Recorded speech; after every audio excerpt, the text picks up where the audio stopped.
So now we are going to calculate valuation of equity. So equity में basically valuation just like bond है, उसमें जैसे coupon rate रहता है, equity का वैल्यूएशन डिविडेंड के बेसिस पे होता है. तो जो फ्यूचर डिविडेंड्स है उसको जब हम डिस्काउंट करेंगे तो जो प्रेजेंट वैल्यू है that is the share price basically. तो डिविडेंड पर शेयर जब हम लोग all future dividend per share को जब हम लोग डिस्काउंट करेंगे at the return of equity, तो that is called the share price. Okay, intrinsic value भी बोल सकते हैं. सो उसे हम लोग कैलकुलेट कर सकते हैं various models.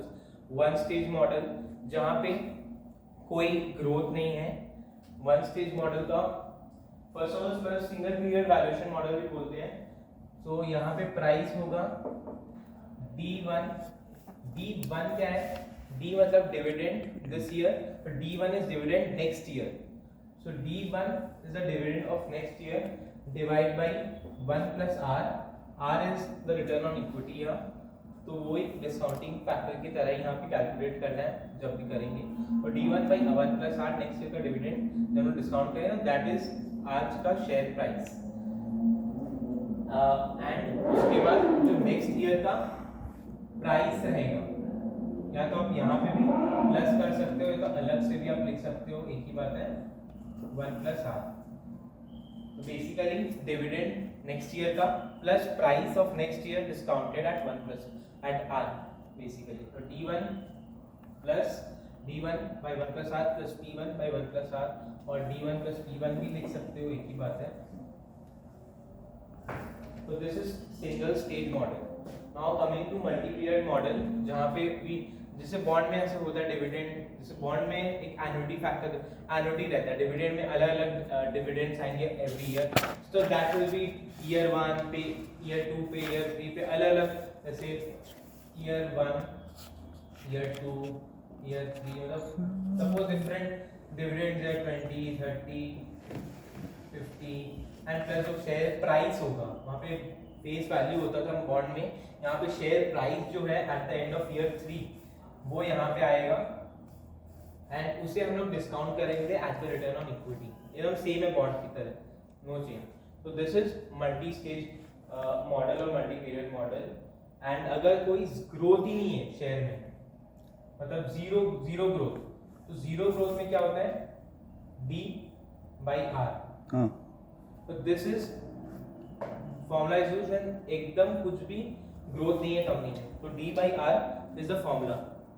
And then coming to constant growth model, जहाँ पे फॉर्मूला है dividend by R minus G. D1 dividend of next year. तो यहाँ पे dividend of next year divide by the return on equity minus growth is growth rate is the same as retention ratio into ROE. जो भी ploughback ratio किए हैं into ROE. Ploughback is the other name for retention ratio. तो G क्या है? प्लाउबैक ratio और retention ratio, retention into ROE is the growth rate. तो ये आ गया जब कांस्टेंट ग्रोथ पे ग्रो कर रहा है इक्विटी. तो this is constant growth model. अब नाउ एक सम लेके देख लेते हैं. इक्विटी एकदम सेम है बॉन्ड की तरह, इसमें टू स्टेज मॉडल भी आ जाता है. तो that will take an example and do.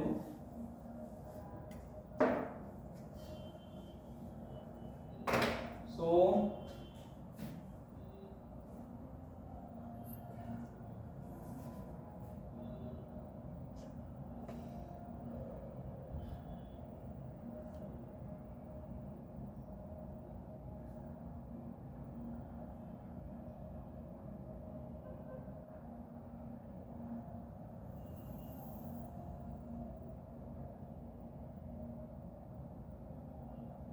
suppose the dividend per share currently is 2, okay, and the growth rate is 18% for first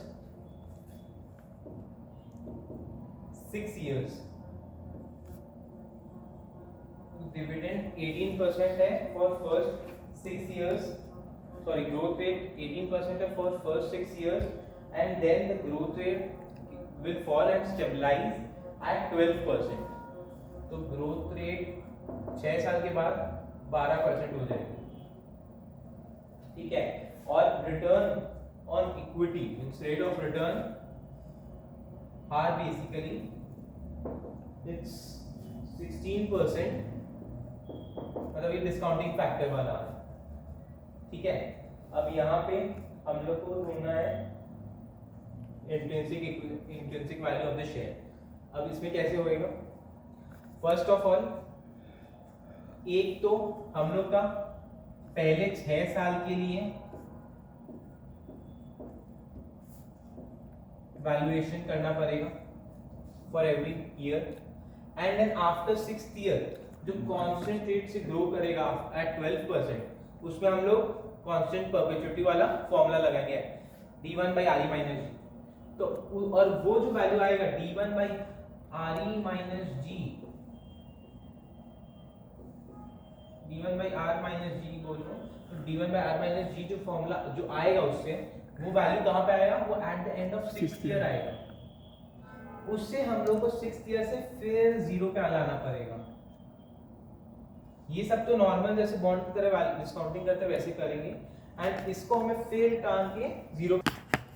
सो अभी हम लोग देख रहे हैं d1 by r minus g जो आया 6th पे, वो हम लोग टानेंगे 0 पे at this model at the present at the rate of 16%, because ये ईयर एंड में एंड ऑफ ईयर 6 में आया, तो इसे हम लोग 0 पे लाएंगे और इन्हें ऐड करेंगे। इसे बोलते हैं हम लोग टर्मिनल वैल्यू।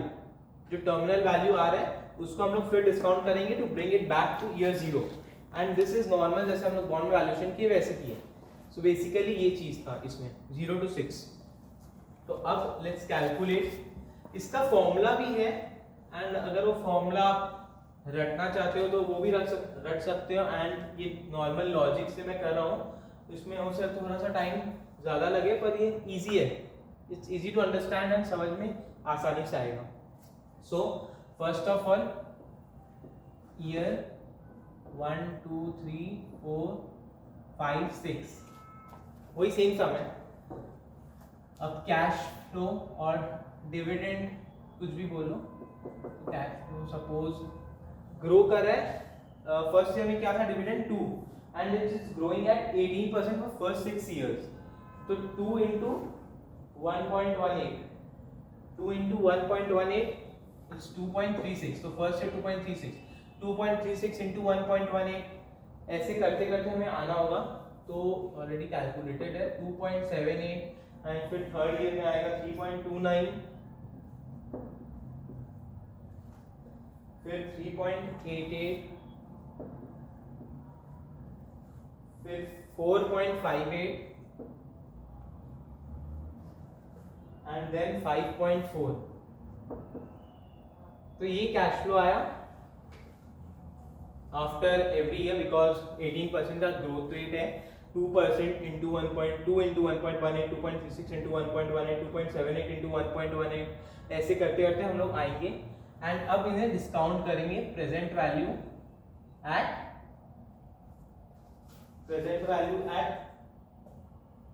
16%, बिकॉज दिया हुआ है 16% हमारा रेट था। अब 2.36 डिवाइड बाय 1.16, 2.78 डिवाइड बाय 1.16, जैसे 2.36 divide by 1.16, 2.78 divide by 1.16 to the power 2, वैसे 3.29 divide by 1.16 to the power 3, वैसे करते आएंगे। तो इसका वैल्यू आ जा रहा है 2.03, 2.07, थर्ड ईयर में इट्स कमिंग 2.11, फोर्थ ईयर में इट्स कमिंग 2.14, फिफ्थ ईयर में इट्स कमिंग 2.18, सिक्स में 2.22, एंड टोटल इट्स 12.75। तो ये 12.75 is the value of first 6 years का डिविडेंड आज। अब 6 के बाद जो है टर्मिनल का, उसका क्या वैल्यूएशन आएगा? सो दैट इज सिंपल, जो हम लोग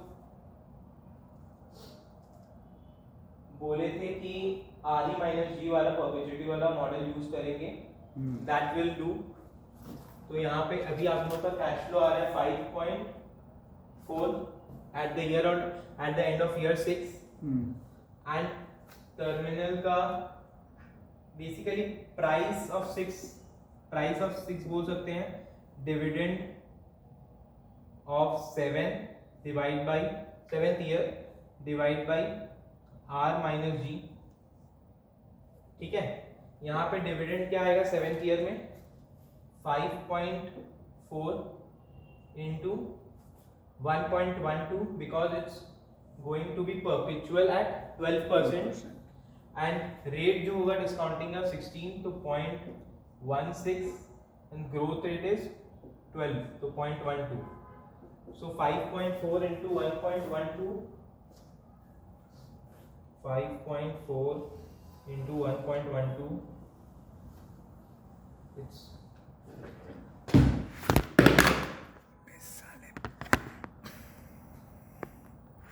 5.4 into 1.12, it's 6.048, 0.16 minus 0.12, यहाँ पे तो 4 आ गया 0.04। अब इसको हम लोग डिवाइड करेंगे जब 6.048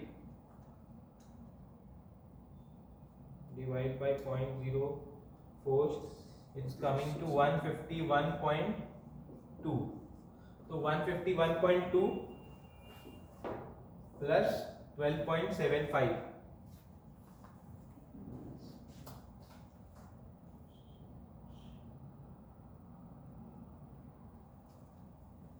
नहीं ये सॉरी यहाँ पे मिस्टेक हो गया, ये जो 151.2 जो आया है that is the value of P6, मतलब price at the end of year 6।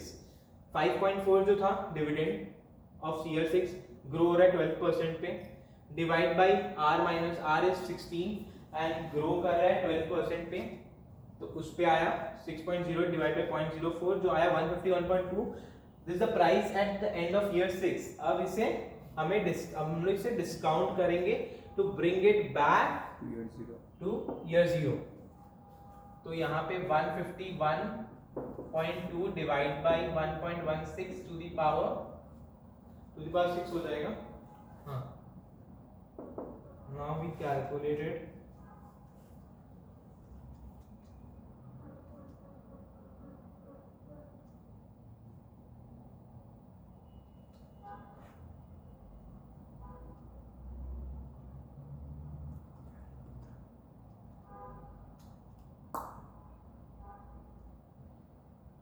62 approx 62 आ रहा है, तो 62 plus 12.75 which comes to 74.75 approx.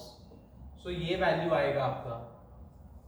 अगर आप कैलकुलेट करोगे according to the formula also जो गिवन है, उससे भी सेम वैल्यू आएगा।